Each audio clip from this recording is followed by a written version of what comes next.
Assalamualaikum warahmatullahi wabarakatuh. Saya Anita Ekawati akan menjelaskan materi tentang rotasi dan keseimbangan benda tegar.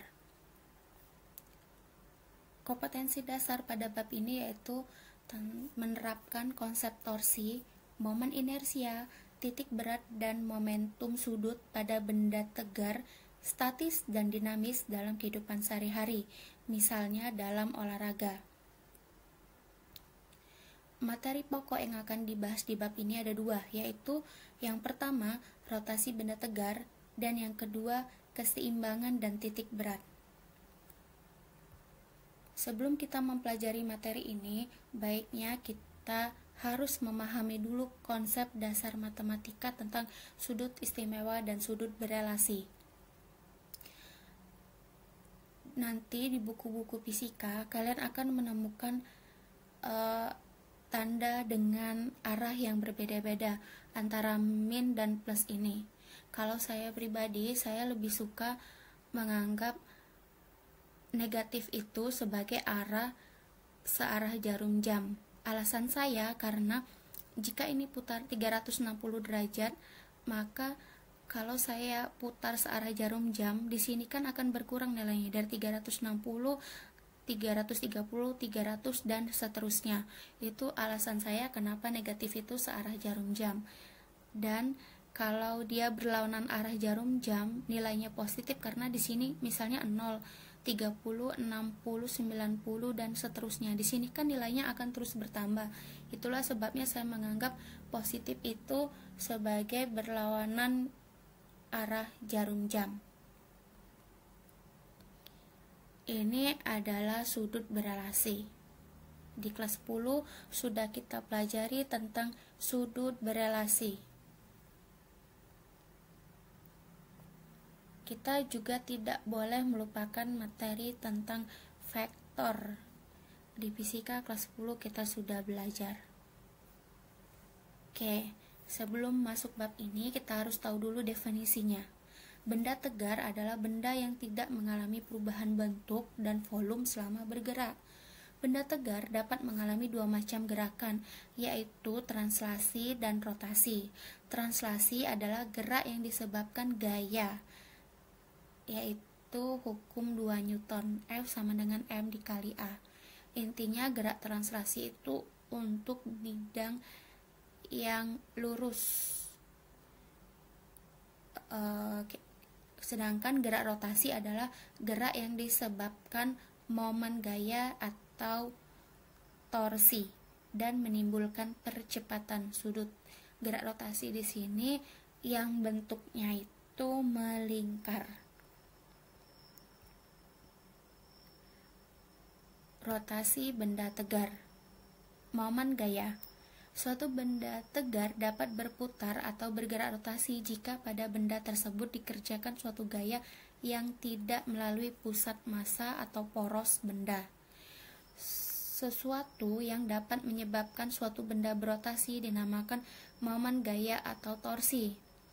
Momen gaya itu didefinisikan sebagai vektor hasil perkalian silang antara vektor yang berarah dari poros ke titik kerja gaya R dengan gaya yang bekerja. Jika dirumuskan akan ditulis seperti ini. Tau sama dengan R cross F. Momen gaya merupakan besaran vektor. Jadi dia mempunyai nilai dan arah. Ini ibaratnya adalah pintu. Jika kalian menggesernya, berarti kan membentuk sudut dan sampai posisi terakhir di sini. Nah, jadi karena posisi awal dan akhir ini awal, akhir, makanya dia sin. Sin itu kan depan sudut dibagi dengan miring. Jadi tau itu sama dengan R, F, sin theta. Sama dengan F dikali L. Dimana tau itu adalah momen gaya, satuannya Newton meter. L itu sama dengan R sin theta-nya, yaitu lengan momen.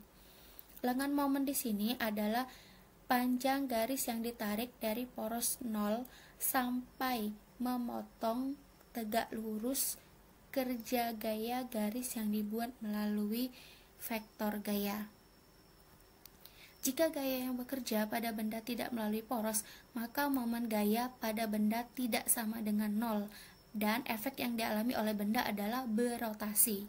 Jika gaya yang bekerja pada benda melalui poros, maka momen gayanya adalah nol, dan benda tidak berotasi. Momen gaya pada gerak rotasi itu dianalogikan dengan gaya bergerak pada translasi. Momen kopel dan kopel. Dua buah gaya sama besar dan berlawanan arah memiliki garis kerja tidak berhimpit disebut dengan kopel. Ini lihat, arah F-nya satunya ke atas, satunya ke bawah.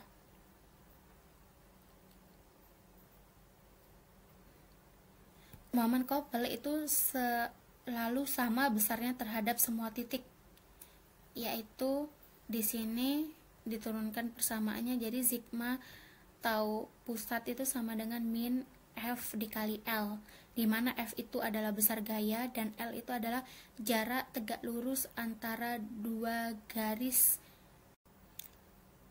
Momen inersia. Momen inersia dari sebuah partikel bermassa M adalah hasil kali massa partikel M dengan kuadrat jarak partikel dari titik poros. Jika disimbolkan rumusnya I sama dengan K dikali M dikali R kuadrat, di mana I itu adalah momen inersia, satuannya kilogram meter persegi, K itu adalah koefisien momen inersia, M itu adalah massa partikel, satuannya kilogram, R adalah jarak partikel ke poros, satuannya meter.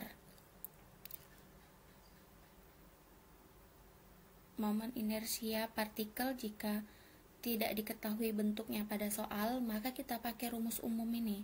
I sama dengan M1 R1 kuadrat ditambah M2 R2 kuadrat ditambah M3 R3 kuadrat dan seterusnya.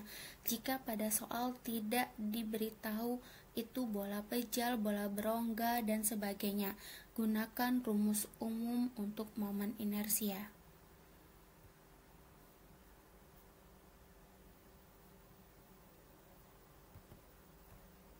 Tapi jika pada soal diketahui, maka kalian harus menggunakan rumus sesuai dengan yang telah ditentukan. Momen inersia benda tegar. Untuk batang homolog poros melalui pusat, inersianya adalah 1/12 ml kuadrat. Nah, 1/12 ini adalah nilai K. Batang homogen poros melalui salah satu ujung, I sama dengan 1/3 ml kuadrat. K-nya adalah 1/3. Berikutnya, plat segi 4 poros melalui pusat, I sama dengan setengah M buka kurung A kuadrat plus B kuadrat tutup kurung.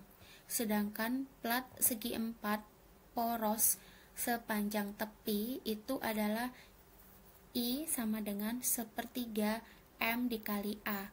A itu adalah lebar plat, M itu massa plat, dan B itu adalah panjang dari platnya. Berikutnya, silinder berongga poros melalui pusat, I sama dengan setengah M buka kurung R1 kuadrat ditambah R2 kuadrat tutup kurung. Silinder pejal poros melalui pusat itu I sama dengan setengah MR kuadrat, di mana M itu adalah massa silinder, R itu adalah jari-jari silindernya. Silinder tipis berongga atau cincin poros melalui pusat, rumusnya I sama dengan MR kuadrat. Bola pejal, I sama dengan 2/5 MR kuadrat, di mana M itu massa, R itu jari-jari. Bola tipis berongga, inersianya sama dengan 2/3 MR kuadrat. Jika momen inersia pada benda terhadap pusat massa diketahui, yaitu IPM, maka momen inersia benda terhadap sembarang sumbu yang sejajar dengan sumbu pusat massa dapat dihitung dengan teori sumbu paralel, yaitu I sama dengan IPM ditambah MD kuadrat. IPM itu adalah momen inersia benda terhadap pusat massa. Satuannya kilogram meter persegi. M adalah massa benda, satuannya kilogram. D adalah jarak pusat massa ke sumbu paralel, satuannya adalah meter. Ingat ya, inersia pusat massa ini terjadi jika ada pergeseran dari pusat ke jari-jari, misalnya di sini, jadi D-nya itu dihitung dari pusatnya. Sekarang hubungan momen gaya dengan percepatan sudut. Tau sama dengan I dikali alfa, di mana tau itu momen gaya, satuannya Newton meter, I momen inersia, satuannya kilogram meter persegi, dan alfa adalah percepatan sudut, satuannya rad per sekon kuadrat. Berikutnya momentum sudut. Momentum sudut merupakan besaran vektor yang mempunyai arah, dan besar momentum sudut adalah sama dengan hasil kali momen inersia benda dengan laju sudutnya. Jadi L sama dengan I dikali omega. L itu adalah momentum sudut, satuannya kilogram meter persegi per sekon. Sedangkan itu momen inersia, satuannya kilogram meter persegi.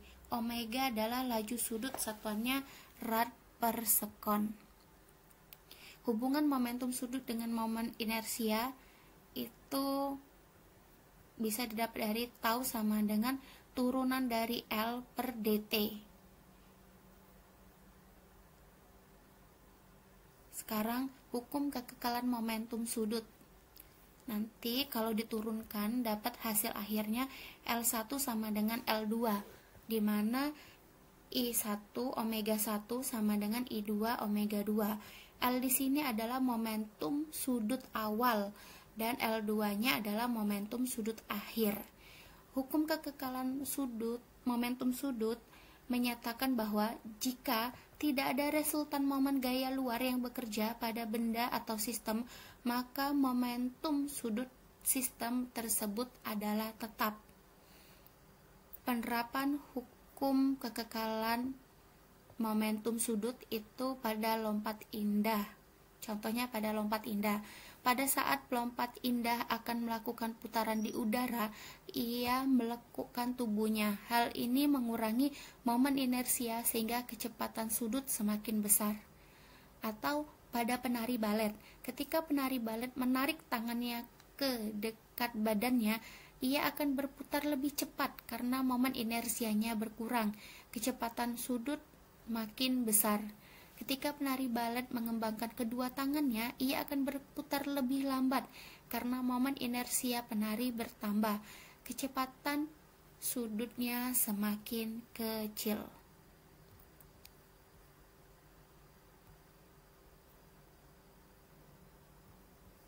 Berikutnya, energi gerak rotasi.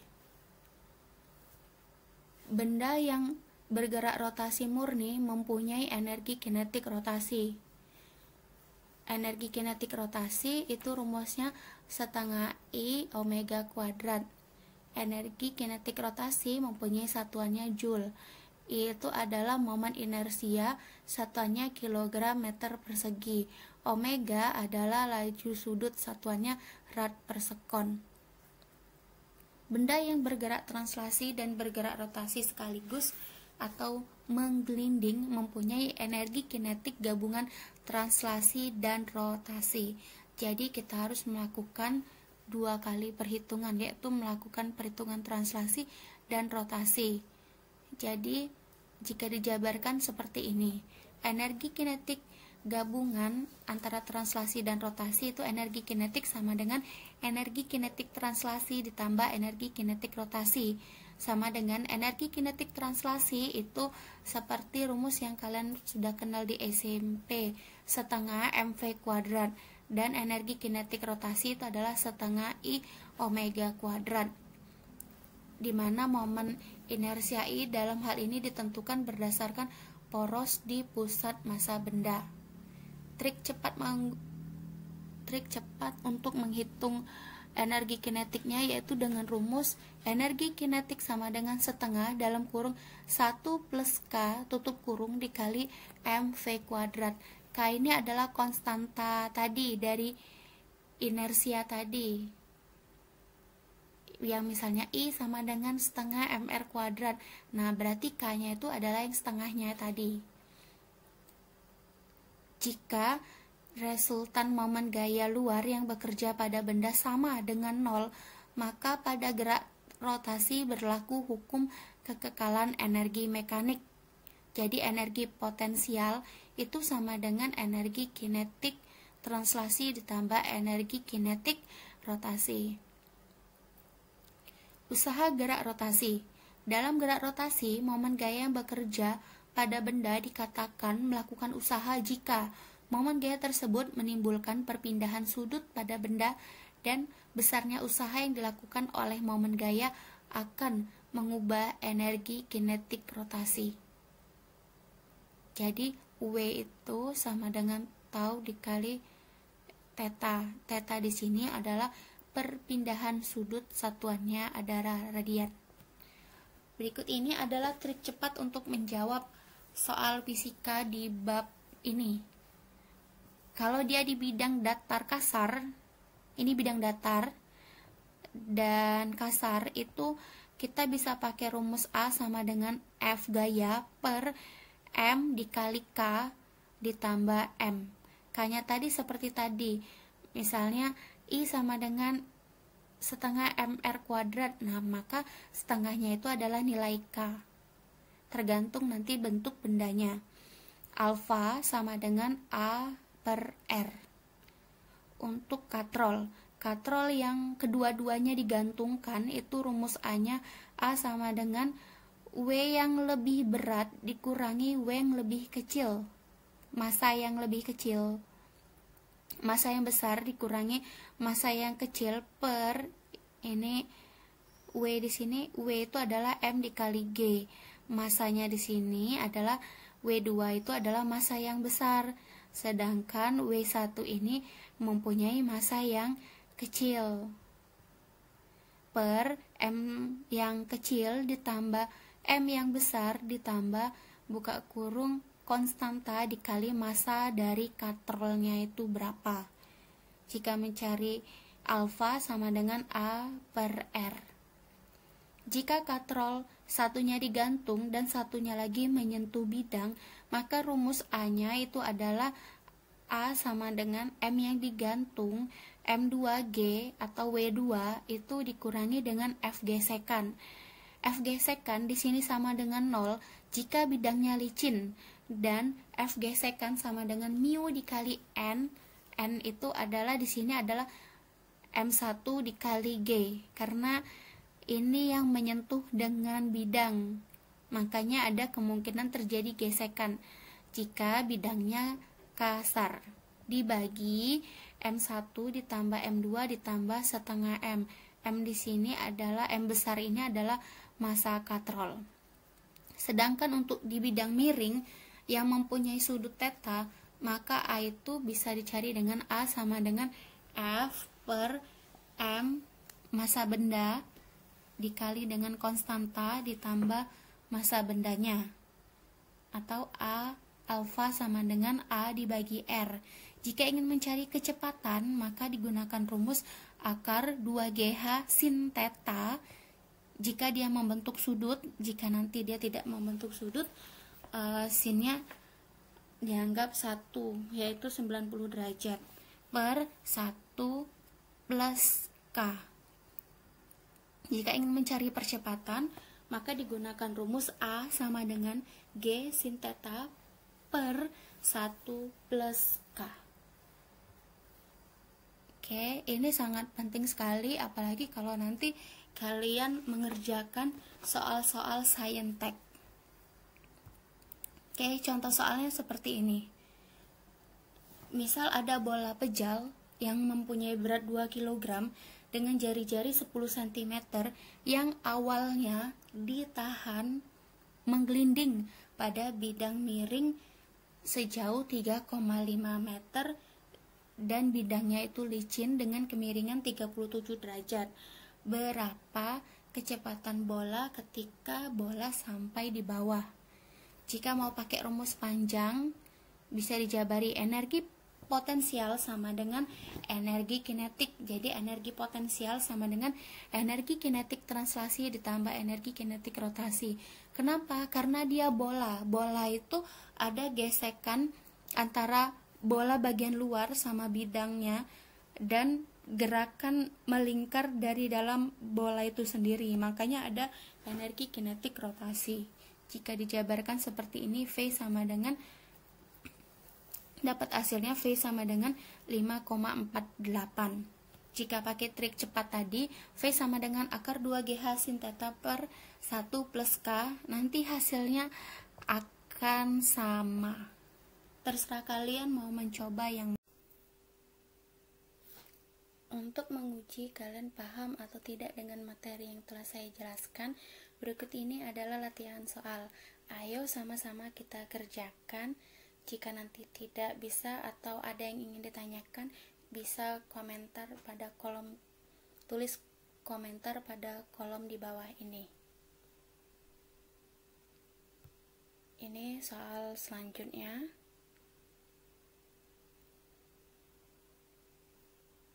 Berikutnya ini soal lagi, dan ini soal yang terakhir. Jadi latihan soalnya cukup 10 soal saja. Semangat belajar, ingat tidak ada sukses yang diraih tanpa kerja keras. Terima kasih. Assalamualaikum warahmatullahi wabarakatuh.